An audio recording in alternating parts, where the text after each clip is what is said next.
어떤 아이가 병원에 입원을 했는데 초등학교 친구들이 이제 병문안을 하려고 병원에 갔어요. 그래서 코로나 지금 현재 방역 때문에 방명록을 써야 되잖아요. 이름 쓰고 전화번호 쓰고 주소 쓰고 이렇게 쓰는데 관계란에 4명의 친구들이 동일하게 써놨어요. 뭐라고 써놨을까? 원래는 친구라고 쓰면 되는데 그렇게 쓰지 않고 뭐라고 써놨어요. 뭐라고 써놨을까요? 좋음. 못 알아들으시는데 관계 좋다고. 네, 관계 좋음, 나쁨이라고 안 쓰고 관계 좋음 그렇게 써놨어. 자, 옆분하고 인사하겠습니다. 당신도 하나님과의 관계가 좋습니까? 우리 만약에 교회 들어오는데 방명록에 저기 안에 관계란에 하나님과의 관계 그렇게 해가지고 우리가 만약에 기록을 하고 기재를 한다면 우리 좋음이라고 쓰겠어요? 나쁨이라고 쓰겠어요? 아니면 지금 썸 타고 있어요? 라고 쓰겠어요? 어떻게 쓰겠어요? 지금 싸우고 있는 중입니다. 아니면 대치하고 있는 중입니다. 하나님께서 나를 미워하시는 중입니다. 라고 쓰실래요? 아니면 관계가 너무 좋습니다. 라고 그렇게 쓰실래요? 반응이 전혀 없어가지고 제가 말문이 막혔습니다. 자, 적지 못한다면, 좋음이라고 적지 못한다면 어떤 문제가 생기냐면요. 지금 요한계시록에서 이야기하는 새 예루살렘, 요한계시록에 이야기하는 하나님의 나라를 누릴 수 있다, 없다? 없다라고 이야기하고 있습니다. 오늘 설교 제목이 성에 들어갈 자들입니다. 다시 말씀드리면 관계가 좋지 않으면, 관계가 조금이라도 어그러져 있으면 하나님께서 허락하신 거룩한 성 예루살렘에 들어갈 수 있다, 없다? 없습니다. 이게 문제입니다. 그러니까 항상 관계가 좋아야 돼요, 나빠야 돼요? 항상 떠떠름해야 돼요? 아니면 항상 좋아야 돼요? 항상 좋아야 될 줄로 믿습니다. 저희가 지금까지 요한계시록을 살펴보았습니다. 요한계시록 결론이 제가 뭐라고 말씀을 드렸죠? 정말 재림 그 의미보다도 더 중요한 건 어떻게 보면 요한계시록의 결론은 통치입니다. 뭐라고요? 통치. 하나님께서 당신의 백성들이 지금도 뭐 하고 계신다? 통치하고 계신다. 노마가 통치하고 있는 것이 아니라, 노마의 황제가 너희를 다스리고 있는 것이 아니라, 너희를 지배하고 있는 것이 아니라, 너희를 이끌어가고 있는 것이 아니라, 너희를 인도하고 있는 것이 아니라, 누가 통치하고 누가 인도하고 있다? 너희들의 눈물을 누가 닦아준다? 오늘 또 하나님께서 하나님의 보좌에서 너희를 통치하시며 하나님의 다스리고 있다라고 말씀하고 있는 책이 바로 요한계시록입니다. 그래서 신약시대 때도 마찬가지입니다. 구약 때는 하나님께서 당신의 백성들에게 직접 나타나셔서 통치하기도 하셨고, 또한 말씀으로도 통치하기도 하셨고, 사사를 통하여 통치하기도 하셨고, 아니면 대리자, 그죠, 왕을 갖다가 하나님께서 세우시고 통치하기도 하셨고, 예수님께서 직접 오셔서 통치하시기도 하셨지만, 주께서는 성령시대에, 다시 말씀드리면 성령님을 우리에게 각자 내려주시고 하늘 보좌에서 성부 하나님과 성자 하나님이 다스리고 계시고 통치하고 계시다는 사실을 기억할 수 있기를 원합니다. 하나님의 백성들의 하나님의 나라의 통치를 받는다는 사실을 정확하게 인지하고 기억할 때 우리가 하나님의 백성으로 살아낼 수 있습니다. 만약에 그렇지 않으면은요, 그냥 무늬만 그리스도인, 그렇죠? 그야말로 종교인, 예수 믿기는 믿습니다. 그런데 아무런 영향력이 없는, 세상의 지배를 당하고 세상의 사주팔자 운명의 근심의 염려의 모든 것에 지배를 당하고, 다시 말하면 노아의 홍수 때에 그 홍수의 삶을 살아갈 수밖에 없다고요. 분명히 방주 안에 탔음에도 불구하고 방주 밖의 삶을 살면 되겠습니까? 안 되겠습니까? 방주 안에 타고 있어요. 하나님의 통치를 받고 있고, 그렇죠? 방주에는 제가 말씀을 드릴 때 뭐가 없다고 그랬습니까? 없는 게 너무 많습니다. 동력이 있어요, 없어요? 없어요. 키는요? 우리가 표현하는 운전대 있습니까, 없습니까? 닷도 없고 돛도 없고 아무것도 없습니다. 오로지 하늘 위로 솟아있는 창문 하나밖에는 없습니다. 그게 방주입니다. 그렇죠? 그런데 누가 그 방주를 한마디로 운전하고 계시고 통치하고 계시고 이끌어가고 계십니까? 하나님. 그런데 우리는 방주 안에 타고 있으면 그 쓰나미, 엄청난 폭우와 엄청난 풍랑과 엄청난 시체의 냄새 가운데 우리는 자유할 수 있으며 하나님의 백성으로서 살아갈 수 있다는 사실을 기억할 수 있기를 원합니다. 이 땅에 하나님께서 방주를 세우셨을 뿐만이 아니라 또 한 교회를 세우셔서 당신의 백성들이 지금도 그렇게 통치하고 계십니다. 그런데 많은 사람들이 방주 안에 있어요, 방주 밖에 있어요? 방주 안에 있어야 돼, 방주 밖에 있어야 돼? 그런데 우리는 아우성 치고 있고 신음하고 있고 개성을 지르고 있고 어디에서? 방주 밖에서. 하나님의 통치를 갖다가 우리가 인정하지 않을 때, 그래서 요한계시록의 결론은 무엇이다? 하나님께서 너희를 뭐하고 계신다? 통치하고 계신다. 이 교회 시대에, 성령 시대에, 다시 말하면 종말의 시대에 예수님께서 소림, 그 다음에 재림, 그 사이에 있는 우리 성도들에게 있어서 하나님의 통치는 굉장히 중요합니다. 만약에 이것이 없다면 우리는 그야말로 세상 사람들과 똑같이 살아갈 수밖에 없습니다. 요한계시록을 저희가 쭉 살펴봤습니다만은 요한계시록에 여러 가지 모티브가 있었습니다. 그 중에 하나가 뭐였죠? 성이었습니다. 성.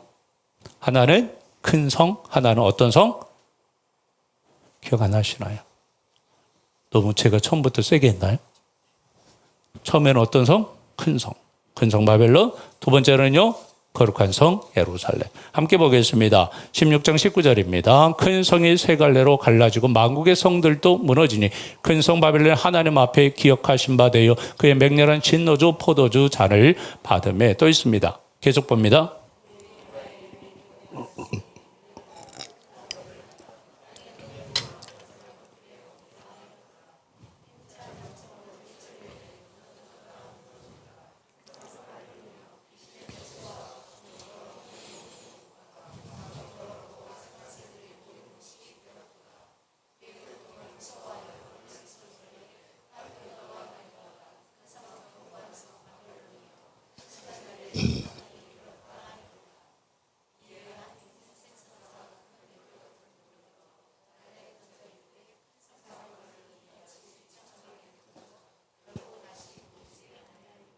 아멘. 자, 그리고 두 번째 성은 거룩한 성 예루살렘인데요. 함께 보겠습니다. 또 내가 보매 거룩한 성 예루살렘이 하나님께로부터 하늘에서 내려오니 그 준비한 것이 신부가 남편을 위하여 단장한 것 같더라. 그런데 중요한 것은 큰 성은 성경에서 어떻게 되어진다라고 이야기하고 있죠. 다시 보겠습니다. 19절부터입니다. 큰 성이 세 갈래로 갈라지고 뭐 하고요? 세 갈래로 갈라졌다는 말은 완전히 찢어졌다, 완전히 분리되어졌다, 완전히 없어졌다는 이야기입니다. 만국의 성들도 뭐 했다? 무너졌다. 큰 성 바벨론이 하나님 앞에 기억하신 바 되어 그의 맹렬한 진노의 포도주 잔은 뭐 했다? 진노주 포도주 잔은 간단하게 이야기하자면, 다시 말하면 포도주를 짜기 위해서 사람들이 밟았습니다. 아시죠? 사람들이 밟아서 완전히 그렇게 되어졌다라는 뜻입니다. 그리고 또한 그 다음에 큰 성이, 또 내가 보매 거룩한 성, 이게 아니고요. 예. 요한계시록 17장 5절. 예, 함께 봅니다. 그의 이마에 이름이 기록되었으니 비밀이라.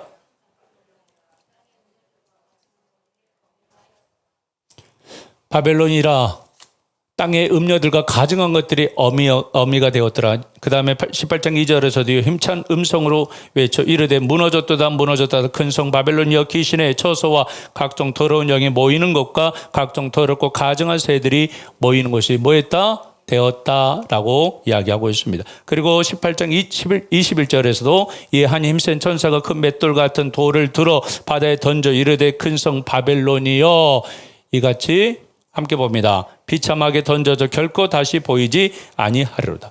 큰 성이 어떻게 되었습니까?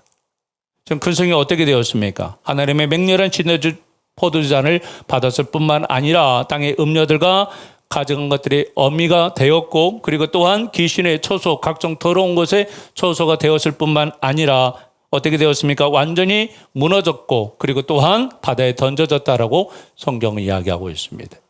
이게 하나님께서 한마디로 말하면 이 세상의 가치, 이 세상의 모든 것에 대해서 지금 현재 말씀하고 있습니다. 그런데 우리는 어떻게 생각하고 있냐면 하나님께서 종말의 시대에 모든 것을 하나님께 다 던져버리신다라고 그렇게 생각하고 계십니다. 그게 아니고요. 이 세상의 모든 가치, 이 세상의 노마의 가치, 이 세상의 평강의 가치, 이 세상에 우리가 한마디로 말하면 누리고 있는 모든 자이언트의 가치를 하나님께서 뭐 하시겠다? 심판하시겠다라는 이야기입니다. 할렐루야. 우리는 생각하며 어떠한 우주적인 종말, 그죠? 막 태양이 무너지고 그렇게만 생각합니다. 근데 그것보다도 더 중요한 건 이 세상에 한마디로 말하면 누가 만들어 놓은? 사람들이 만들어.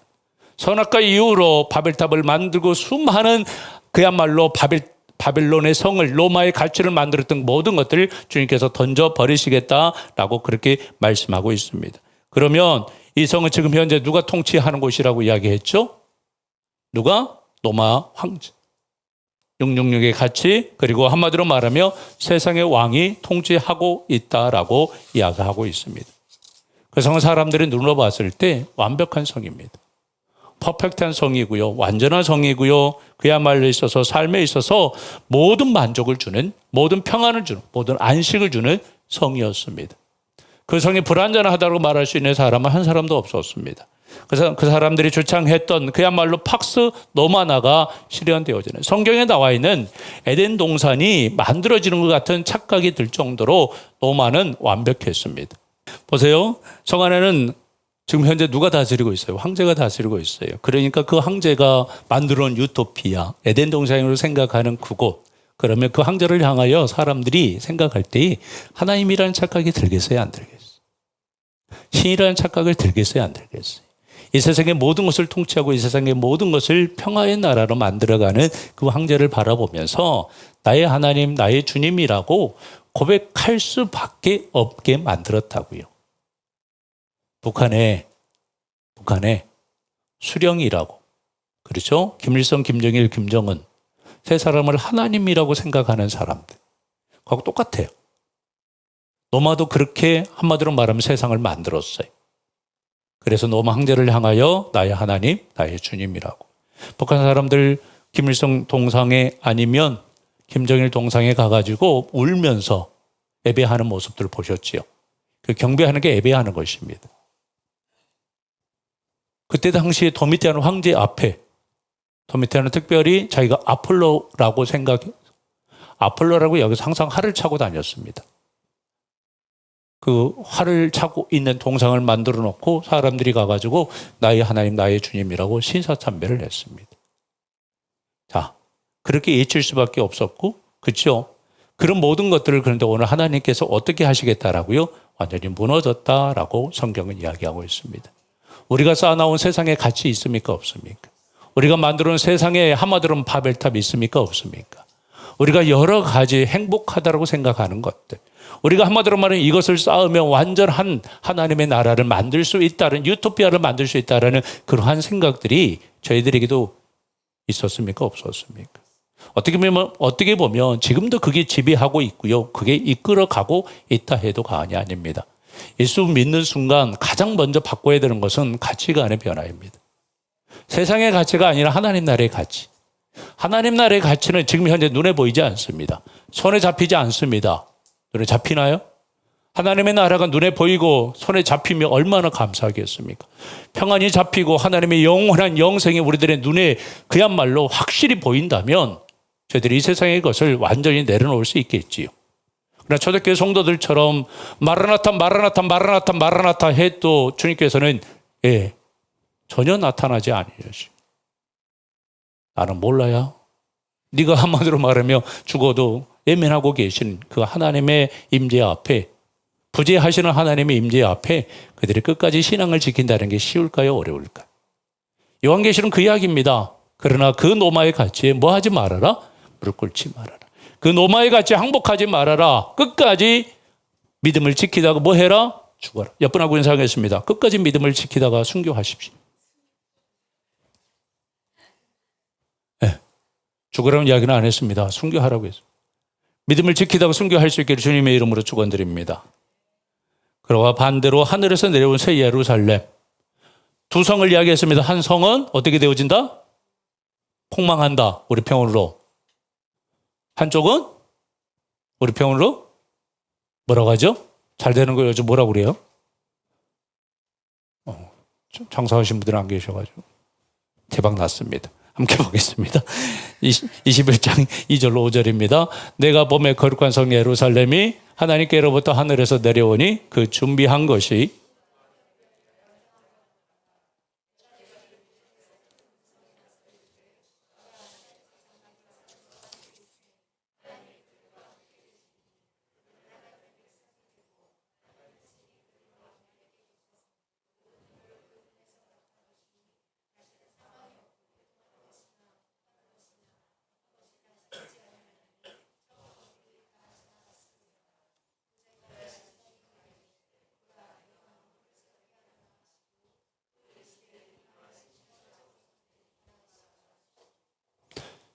보세요.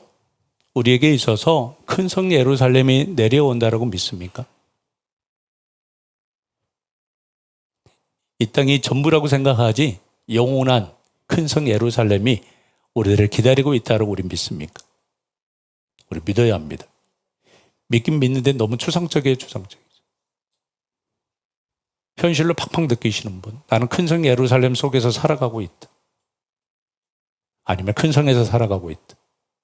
어떤 성에서 살아가고 있습니까? 그런데 오늘 본문에서 뭐라고 이야기하고 있습니까? 조금 전에 큰 성은 완전히 멸망되어졌고 없어졌습니다. 그런데 지금 현재 큰 성이 아니라 하늘에서 내려온 예루살렘의 모습, 하나님의 장막이 사람들과 함께 있어서요, 없어서. 함께 다시 보겠습니다. 1절부터 하나님의 장막이 그들과 함께 뭐하고?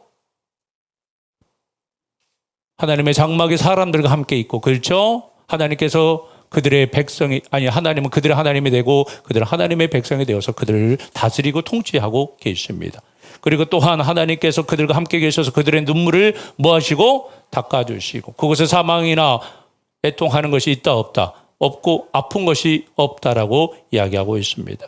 그리고 또한 하나님이 함께 하심으로 인하여서 하나님께서 만물을 새롭게 하신다라고 오늘 분명히 이야기하고 있습니다. 그것뿐만이 아니라 요한계시록 22장 1절 5절에서도 저희가 살펴봤습니다마는 수정같이 맑은 생명수의 강을 내게 보이니 하나님과 및 어린 양의 보좌로부터 나와서, 다시 말씀드리면 하나님의 보좌로부터 무슨 강이 흐르고 있다고요? 생명수의 강이 흐르고 있다라고 성경은 이야기하고 있습니다.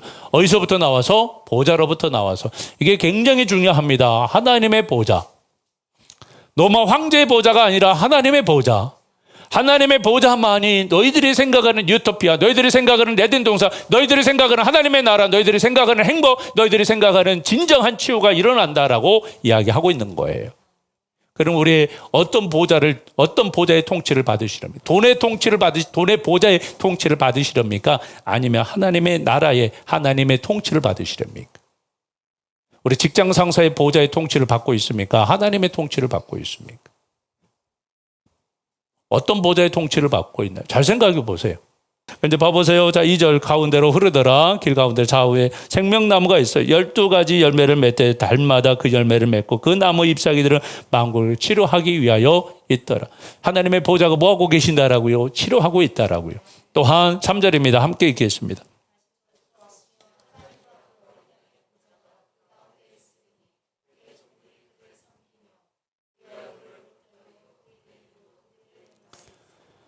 다시 뭐가 없겠고요? 밤이 없겠고 불과 햇빛이 쓸데없으니 이는 주 하나님이 그들에게 비치심이라. 그들이 새색도로 뭐하리라?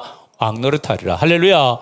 새색도로 왕노릇한다는 것은 그냥 단지 우리가 왕으로서 어떤 통치권을 발휘한다라는 의미보다, 다스린다는 의미보다도 세상의 모든 사람들을 한마디로 말하면 뭐 할 수 있다? 섬길 수 있다, 예배할 수 있다는 의미입니다.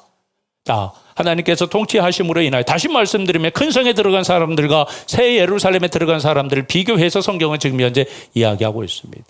그러면 우리는 큰 성을 살아가고 있는 사람입니까? 아니면 거룩한 성 예루살렘의 시민으로서 살아가고 있는 자들입니까? 어디를 갈망하며 어떠한 것을 소망하며 살고 있습니까? 큰 성의 가치를 한마디로 말하면 지금 현재 추구하면서 살고 있습니까? 아니면 거룩한 성 예루살렘을 날마다 추구하면서 살아가고 있습니까? 그러면 요한계시록의 핵심 메시지가 무엇이에요? 성경의 마지막 책이 우리들에게 전달하고 싶은 메시지, 마지막 책, 마지막 장, 이제 끝났습니다. 다음 주에 끝납니다. 여러분들이 너무 아쉬워할까 봐 5절 남겨놨습니다. 60번에서 끝나려다가 우리나라 한갑도 61살에 해서 61번으로 맞춰놨습니다. 60번에서 끝나면 한갑이 안 된 것 같아서 61살 해서, 자, 신명기에서 모세가 이스라엘 백성들에게 말하고 싶은 핵심 메시지. 지금 저희들 신명기 하고 있으니까 알겠습니다만, 금요철에 나오신 분들은 다 아실 겁니다. 금요철에 나오지 않으신 분들은 몰라도 상관없습니다. 벌칙입니다. 자, 그런데 지금 요한계시록을 끝내면서 또한 모세가 신명기에서 당신의 백성들에게 하고 싶은 메시지 뭐예요?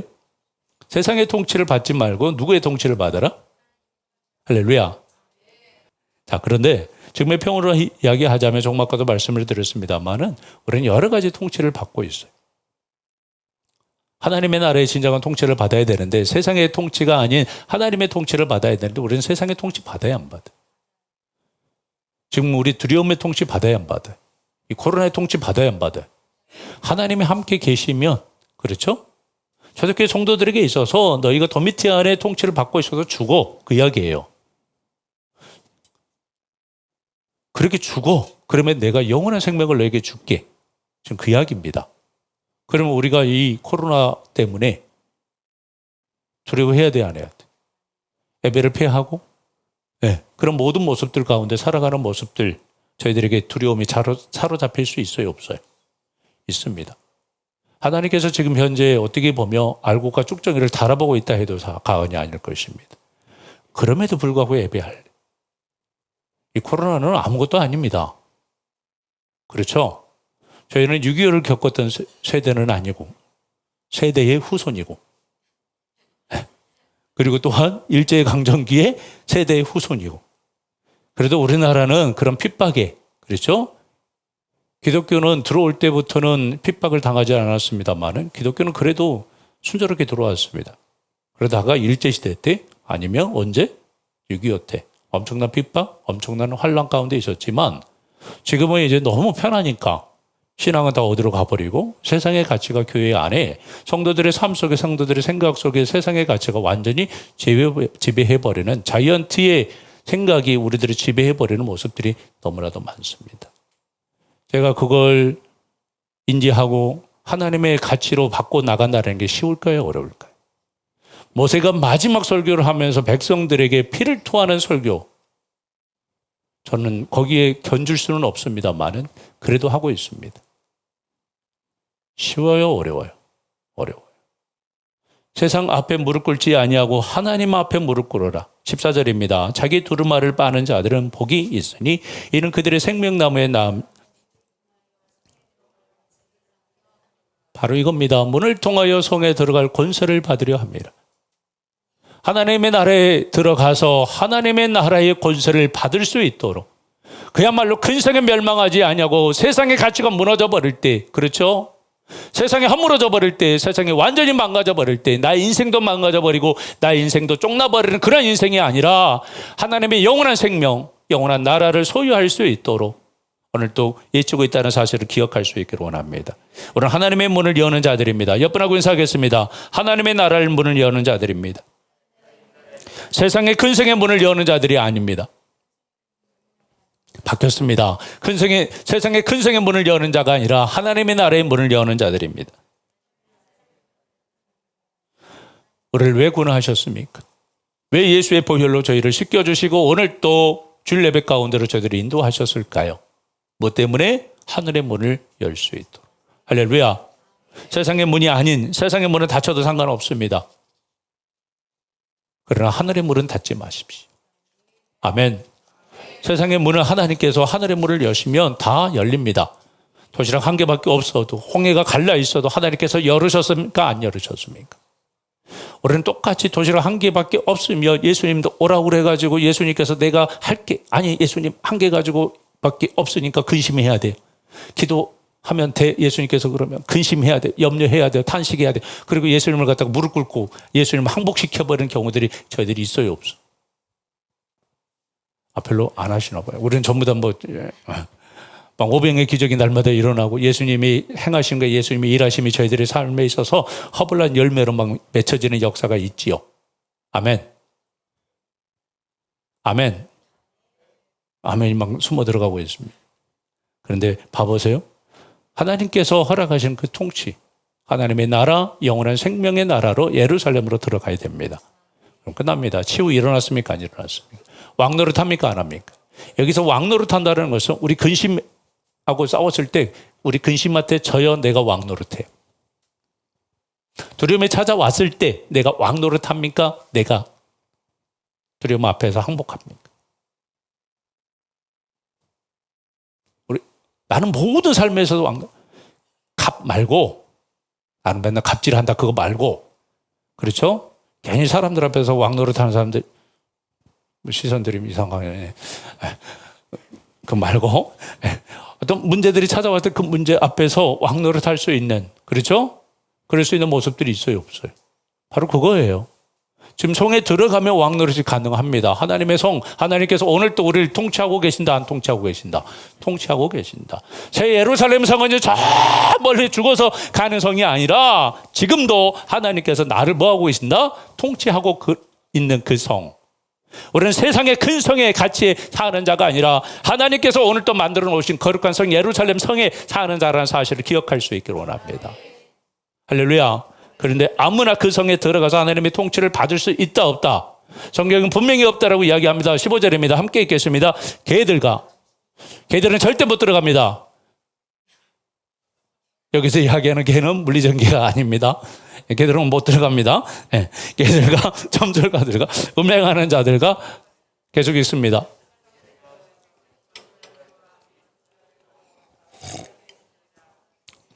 자, 생명나무 접근할 수도 없고 새 예루살렘에 들어갈 수 없는 자들에 대해서 지금 현재 이야기를 하고 있는데, 개들을 제외한 나머지 5부류들의 사람들은요, 출객들과 행음자들과 살인자들과 우상숭배자들과 거짓말하는 자들은 저들이 21장 8절에서 이미 살펴봤던 이야기입니다. 함께 보겠습니다. 그러나 두려워하는 자들과 믿지 아니하는 자들과 흉악하는 자들과 살인자들과 음행하는 자들과 점설가들과 우상숭배자들과 거짓말하는 모든 자들은 불과 유황으로 타는 못에 던져지리니 이것이 둘째 사망이라.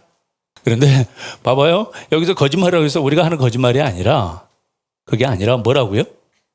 거짓말을 좋아한다는 것은 한마디로 말하면 사탄의 본성처럼 미혹하는 겁니다. 세상 가치가 좋아. 하나님 앞에 예배하지 말고 세상 가치에 무릎 꿇어.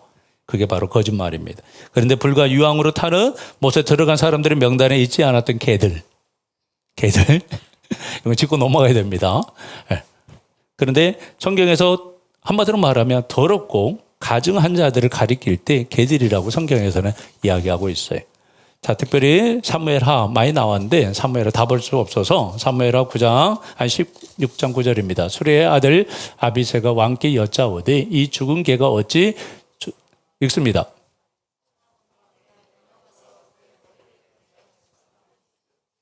어떤 배경이죠? 네, 다윗이 요단 동쪽으로 도망갈 때 베냐민 지파의 한 족속이었던 누가? 시므이가 와가지고 다윗을 갖다가 한마디로 말하면 저주할 때 옆에 지켜보고 있던 아비새가 저 저주하는 입을 갖다가 찢어버리겠습니다. 죽여버리겠습니다. 라고 이야기하면서 개라고 이야기해요. 개. 그러니까 하나님의 나라의 백성이 아닐 때 이스라엘 백성들 특별히 개라고 상징적으로 사용을 하고 있는데요. 신명기 23장 18절에서도 남창하는 자들, 동성연애하는 자들, 이들을 개라고 이야기합니다. 그리고 특별히 마태복음 15장 26절에 가나안 여인이 나옵니다. 가나안 여인 아시죠? 자기 귀신 들린 딸을 갖다 고쳐달라고 했을 때 그 여인이 이렇게 이야기합니다. 개들도 주인의 밥상에서 떨어지는 부스러기는 먹습니다. 이방인들도 알았어요. 그래서 한마디로 하면 이방인을 상징할 때 개들이라고 상징하고 있고요. 특별히 또 유대인을 상징할 때도 완전히 율법에 사로잡힌 하나님의 복음대로 살지 못하는 자들을 바울은 빌립보서 3장 2절로 3절에서부터 개들을 주의하라라고 이야기를 하고 있어요. 그러니까 뭐 유대인이든 이방인이든 하여튼 저주하는 자들 모든 어떤 자들이에요? 하나님의 뜻을, 하나님의 통치를 거부하는 자들. 이들 개들이라고 성경은 이야기하고 있습니다. 그러니까 개들과 불못에 들어갈 5부류의 사람들이 그리스도의 피로 조금 아까 이야기했듯이 두루마리를 빠는 자들이 아니라 어떤 자들이에요? 어떤 자들? 예루살렘 성에 들어가지 못하는 자들. 그러니까 세상 가치에 사로잡혀서 세상 가치에 완전히 물들어버린 자들은 예루살렘 성의 하나님의 통치, 지금도 보세요. 성은 하나님께 통치하시는 곳입니다. 아셨습니까? 지금 현재 우리는 새 예루살렘 속에 살아가고 있다고요. 거기에 하나님의 보좌가 있어요. 하나님의 보좌에서 흘러나오는 그 생명수의 강이 저희를 오늘 또 살려낸다는 사실을 기억할 수 있기를 원합니다. 만약에 그게 없으면, 그 생명나무의 열매가 없으면 저희는 죽어요. 이 땅 가운데에서. 이 땅 가운데 세상 사람들처럼 똑같이 살아갈 수밖에 없습니다. 항상 이야기하지만 예수 믿으면 달라야 된다고요. 예수 믿으면 세상 사람들하고 달라야 됩니다. 똑같이 근심하고 있고 똑같이 염려하고 있고 그러면 된다고 안 돼. 그러면 이 성에 들어갈 자들이 어떤 자들입니까? 함께 보겠습니다. 시작. 자기 두루마리를 빠는 자들은 복이 있으니 이는 그들의 생명나무에 나가며 물들을 통하여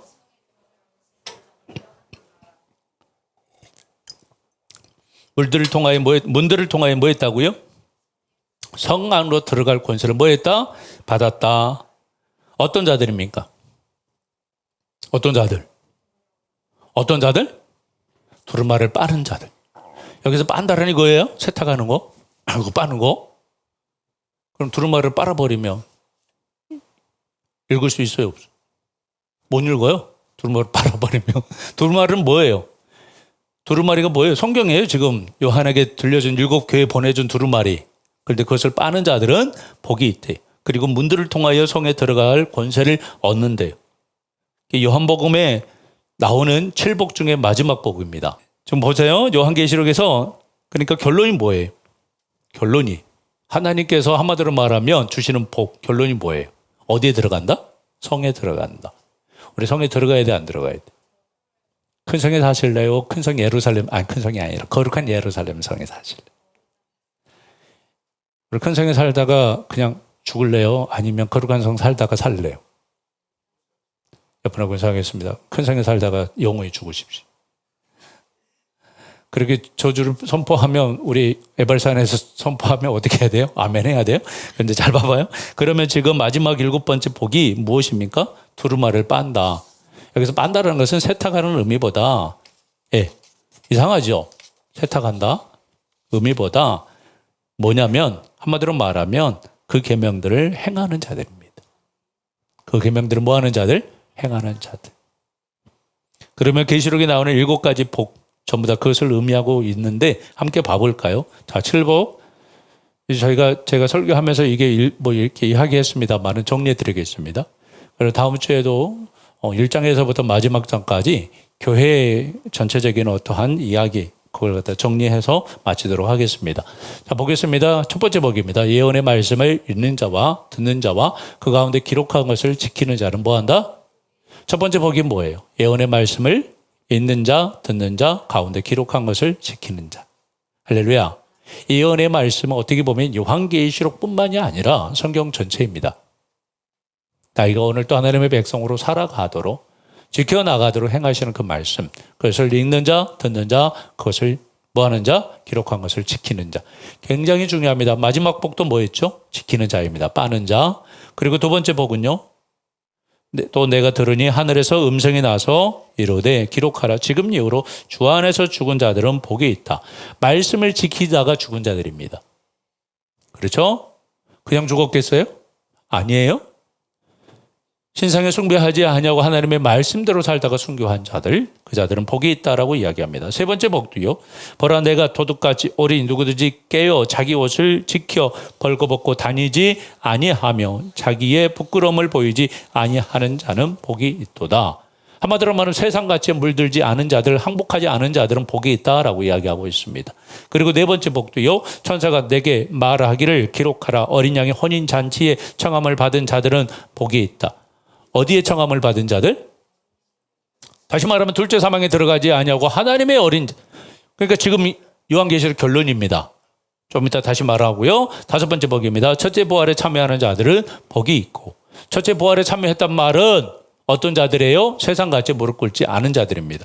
자, 그 다음에 여섯 번째 복도요. 보라 내가 속히 오르니 두루마리 예언의 말씀을 지키는 자. 할렐루야. 그 다음에 일곱 번째 복 오늘 살펴본 거 두루마리를 빠는 자들. 그러면 가운데로 가보겠습니다. 가운데가 어디예요? 칠복 중에 가운데. 제가 항상 이야기하는 기하중 구조를 했을 때 기하중 구조를 했을 때 가장 가운데 핵심 되어지는 것이 뭐예요? 좀 아까 이야기했듯이 네 번째 두루마리 뭐였죠? 어린 양의 혼인잔치에 청함을 받은 자들. 오늘 이게 결론입니다. 다시 말씀드리며 혼인잔치에 청함을 받았다. 그것은 큰 성 예루살렘에 뭐 했다? 들어갔다라는 이야기입니다. 할렐루야. 그러니까 나머지 모든 복들의 중심 메시지는 뭐라고요? 우리가 하나님의 말씀대로 살아내면서 세상같이 무릎 꿇지 아니하면서 영원한 하나님의 나라 혼인잔치에 들어가야 된다라는 것이 요한계시록의 결론입니다. 할렐루야. 우리는 지금 현재 이 큰 성 가운데 살아가고 있습니다. 그렇죠? 살아가요, 안 살아가요? 지금 증권이라는, 주식이라는 엄청난 큰 성, 코인이라는 큰 성 있어요, 없어요? 요즘 아파트 투기라는 큰 성. 얼마 전에 이렇게 걸어가다가 어떤 부부가 서로 이야기하는 걸 잠깐 들었는데 뭐라고 이야기하냐면 건물을 뭐 사가지고 임대한 것은 돈을 버는 게 한계가 있대요. 뭐 월세가 들어오면 얼마나 들어오겠어요?